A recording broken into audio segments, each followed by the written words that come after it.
Occupational health. The promotion and maintenance of the highest degree of physical, mental, and social well-being of workers in all occupations.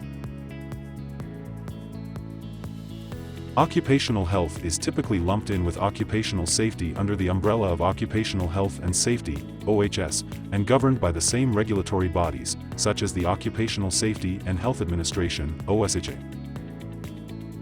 Its objectives are the maintenance and promotion of workers' health and working capacity, the improvement of working conditions and the working environment to become conducive to safety and health, the development of work organization and working cultures that should reflect essential value systems adopted by the undertaking concerned, and include effective managerial systems, personnel policy, principles for participation, and voluntary quality-related management practices to improve occupational safety and health.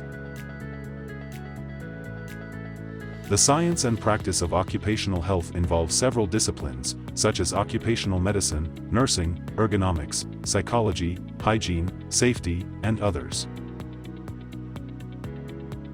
Occupational health encompasses workplace practices aimed at minimizing adverse health effects for workers.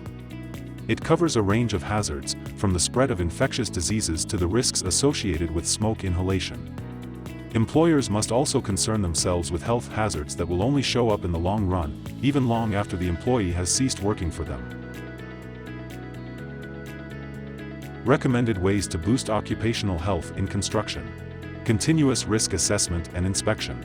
Site managers must have a proactive approach to identify any hazards, analyze which workers suffer from the highest risk, and implement procedures to control them.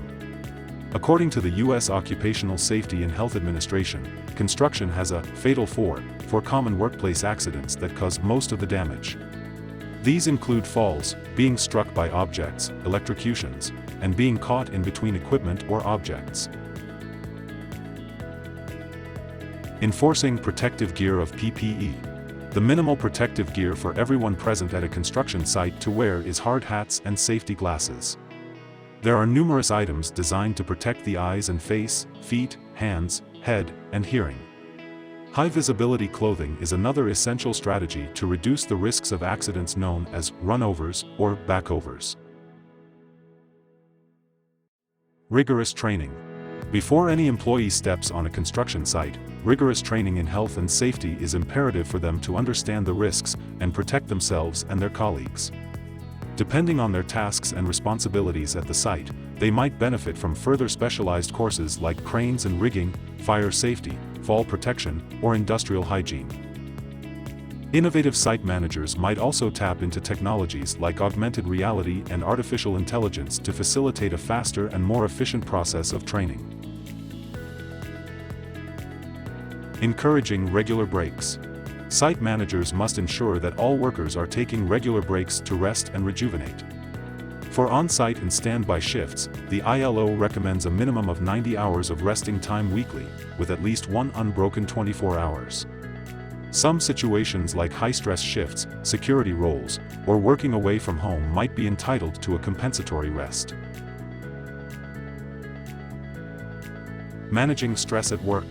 Stress can trigger a myriad of physical and mental health problems while increasing the risk of errors. To create a safer working environment, construction managers must encourage a healthy dialogue on their sites. Educating employees about stress management and giving them mental health first aid training can galvanize these efforts for further improvement. Digital modeling to optimize occupational health. Site managers can boost occupational health in construction by tapping into technologies such as building information modeling, BIM. BIM allows architects and builders to gain a bird's-eye view of their construction projects. It also helps teams to push creative boundaries and is an efficient planning tool. Importance of workplace safety and health, WSH. Protect the safety, health, and welfare of all persons. The term safety is considered to be the absence of danger of physical harm to people. The term would extend to other things that could be harmed in the workplace, such as equipment, structures, and materials. The term safety has been defined as a state of well-being. It includes well-being in a physiological and psychological sense. In occupational terms, this would include not suffering from noise-induced deafness, mental fatigue, or stress. The term welfare relates to the provision of workplace facilities that maintain the basic well-being and comfort of the worker. Examples such as eating, washing, toilet facilities, and first aid. Compliance with legal and other requirements. Occupational Health and Safety Convention C-155 state out broad requirements for member countries to follow. The legal requirement for people to comply with shall be inclusive of the following. Employers shall require ensuring that, so far as reasonably practicable, the workplaces, machinery, equipment, and processes are safe and without risk to health. Boost profit. Workplace safety and health, WSH, is good for business as well as being a legal and social obligation.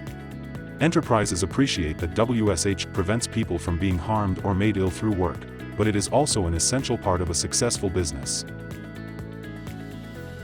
Good OSH is good business. Brand value and goodwill. Winning and retaining business customers. Corporate social responsibility. Employee motivation and commitment. Productivity. Managed insurance costs. Lower costs of accidents and illness. Investor confidence. Why is WSH an essential part of boosting profit? It helps demonstrate that a business is socially responsible, it protects and enhances brand image and brand value, it helps maximize the productivity of workers, it enhances employees' commitment to the business, it builds a more competent, healthier workforce, it reduces business cost and disruption, it enables enterprises to meet customers' WSH expectation, and it encourages the workforce to stay longer in active life. Improve production. Enhancing the levels of motivation, cooperation, and morale in the workforce, creating more productive workers and more efficient working methods, minimizing unplanned costs through effective business continuity planning, improving the quality of employee recruitment and retention, cutting insurance premiums, and reducing the potential exposure to criminal or civil litigation. Enhance morale. Injury accidents result in a great deal of pain and suffering for those affected. A worker should not have to expect that by coming to work life or limb is at risk, nor should others be adversely affected by the worker's understanding. If you reduce employee absences due to accidents caused at work, you will increase your valued staff morale and be able to keep them. Reduce accidents. An accident occurrence arising out of or in the course of work that results in the fatal or non-fatal injury of a person. WSH is protecting your workers from the suffering caused by accidents and ill health. By reducing of accidents in your organization, it can make sound business sense. Reduce damage to equipment. An accident occurrence arising out of or in the course of work also results in structure and equipment damage in the workplace. WSH is also protecting structure and equipment from damage caused by accidents and ill health. By reducing accidents in your organization, it can make sound business sense. Reduce compensation claims. Under Work Injury Compensation Act, the employer is liable to pay the compensation regardless of who caused the accident/disease. By reducing accidents, organizations can save on the cost of compensation and investment in the future of their business. Maintaining a good standard of health and safety in the workplace can mean lower insurance premiums. Reduce absenteeism. Improving health and safety measures at the workplace reduces the likelihood that people will need to take sick leave.